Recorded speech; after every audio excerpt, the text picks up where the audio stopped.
Fair dinkum. Does money make the world go around? Like, young man, that, you know, they say men chase three things: power, girls, and money. Do we really chase money? Capitalist society now, bro. How about you? You know how the way there's that saying. Oh, you're perfect. We get it. No. Let me finish you. Let me finish. Yeah. So basically, you know the way there's that that saying where Allah Subhanahu wa Taala, no, I think it's a hadith where even if you're not doing riba, the dust from the riba is still gonna get onto you. You know, I feel like regardless of how much you want to say to yourself, oh, I'm a minimalist or I'm not a capitalist, and I don't really spend like that, or money. I don't really like care about money that much. The truth is, you need money to make a difference or to do something.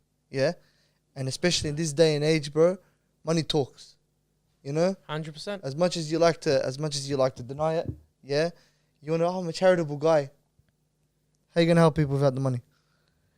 How are you gonna be able to get that free time if you got bills to pay, you got your own responsibilities to take care of, and then you've got, you know what I mean? You got to pay for travel expenses. It's not like somebody comes down from the sky and goes, you want to do good? Good on you. Here you go. Here's $1 million. Go travel the world. Go to every African country, every Asian country, every North American, every homeless person on earth.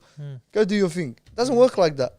You have to have the capital in order for you to you have to have the disposable capital in order for you to go other places to help, or if not to help another person, you know, or to fund your own dreams and stuff like that. Because people say what they don't want to work, like they don't want to overwork, like, you know, over hours and that. They want to have more time, you know, leisure, traveling. It's like those things cost a fair bit, even just to have like leisure activities or whatever it is to enjoy life. Things actually cost stuff. It's not everything's free. And people say like, what's it? Money doesn't buy you happiness. Like, that's a hard one. It buys me a lot of football kits. But money can take you many places, and it can actually do a fair bit, bro. So it's like, to live the life you want, you need obviously money most of the time, you know, to obviously have the amount of impact and benefit you want to do. But it's more about about when people like sacrifice their identity and their main focus is money, which we often see. Yeah. Like sometimes money, like, you know, people say money should be in your pocket, not in your heart. A lot of time money is in the heart, where it's like it breaks friendships, you know, and that kind of thing. Like, so what do you do in that scenario? Because obviously you guys have said money is needed. To be successful, to travel and live the life you want, money is needed. But how about, like, how do you go for that money? Are you doing it in a way that still helps people? Or are you, you know, stepping on a guy's throat to make as much money as you can? I think it starts off with, like, how you're making your money, what your job is, how interested are you in that job, for example. Like, because at the end of the day, like, obviously there's times where you have to work at a certain job to earn enough money for bills, whatever it is, then you can move on to the next thing. But you can't be doing a job where it's like you're actually not that interested, but you're only doing it for the sake of, you know, because money is money, or you have no other motivation. Would you say the same thing, or what do you think? I don't know. I think, like, because everyone talks about finding your passion. Your passion doesn't have to be your job. You might just do your job for X amount of hours and have your passion on the outside. Like, for example, now I enjoy fair dinkum, I enjoy soccer, I enjoy spending time with, you know, with my family and stuff. The job I do might not be my passion, but everything else it's one part of my life, work. Everything else in my life is what I'm passionate about, you know, or what I enjoy doing. It doesn't have to be like I have to find the dream job, because it's very difficult finding that dream job. You know, a lot of times you don't even know what that is. Yeah, definitely. You know, they say different levels, different devils. Yeah. What does that mean? So basically, whenever you reach a different, like, if we're talking like economic threshold, whenever you reach a different level of like income, there's different things you have to like deal with. Different like tests. And for example, like your quality of living, a lot of times, your quality of life is so high, like you know, NBA players, for example, the quality of living is so high that they'll do anything to kind of protect that quality of life, because they've already tasted the finest food, because they've already lived in the best houses, they've been around the right people, you know what I mean? They kind of like, they want to cling to that. And a lot of like musicians and all that sort of stuff talk about that situation. It drives them crazy, you know, or actresses, the ones that kill themselves and whatever, because they're not getting any roles, or because they're not You know what I mean? Because what happens is whenever you don't get what you want, like professionally or financially, that is at risk. The whole thing where you kind of like the image that you've obtained, the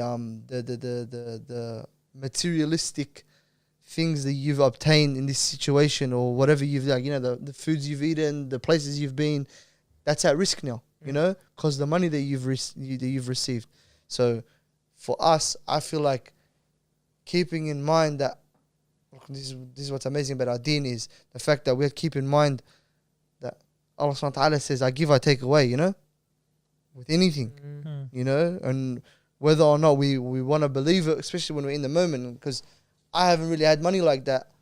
I wouldn't really know how I react, but I'd hope that you've created the foundation without the money in order for when the money comes, in order for me to be like okay when the money comes with it leaving me, because easy come, easy go, you hear all that sort of stuff, but I'm waffling right now. No, it makes me think about last time you spoke about, you said situations don't make the man, they reveal him. Yeah, definitely. And it's the same with money, where people think, he will change when he gets money. It's like you're going to be exactly the same, just with more money, maybe more greedy. It's going to show how greedy you are. So it's one of those things. It's like, because of our deen, we can kind of say our rizq is written. Doesn't matter what happens, ups and downs in life. It's like it's written. But the contentment, the taqwa, and the consciousness and trust in Allah is one of the hardest things to build there. Definitely. Because it's your money, it's your bank account. You see your bank account going down, and who's going to pay the bills? Bro, I was going to say that, man. Listen, even like, say we don't have bills yet. We're still young, we're still living with our parents and whatever. I'll give you an example. You do this thing where you kind of say, I want this much money in my account, and I don't want it to go less than this. Say for example, in your head, you're like, I got 8K. Yeah? Now, right now, I'm on $8,005. My mum said, hey, go buy breakfast for the family. Yeah? And then you look at your mum, you're like, I'm going to cash on me. The only thing I can use is the money in my account. And you kind of start to get stingy, you can feel that thing burning inside you, bro. You know what I mean? You start to realize, hubbu dunya is real, bro. Hubbu dunya is like, it's a legit thing. And like, it's not like your mum's telling you, hey, go buy your cousin that you don't like a $3,000 car. Shoes, or a $3,000 car. Your mum's only telling you, hey, go get breakfast. It'll probably cost you like what, $80, $60 because it's going max. against your like whatever you've set your boundaries, and it's like once you let's say you got under that 8K, it's like, oh, I'm actually losing money now. It's like I didn't stick by what I said. What's more important? You going under, and then next week you get paid, and you go back to 8K, or helping your mum, like saying, that's what he's more talking about. Like you cared that much, and it hurt your heart, and it's just $80. Yeah, bro. It's actually a crazy thing, man. And we're actually not even on that level yet, or we're not even on like, you know what I mean, like a LeBron James or whatever they make, bro. And then we're kind of like, we can already sense that there's some sort of thing within us, like this monster, like this greedy prick inside us that's like just rearing its ugly head on occasions when we're tested, Money's different, bro. It's a big test. But I think like I've read like some financial books, like Dave Ramsey, Rich Dad, Poor Dad, all these guys. They all say you should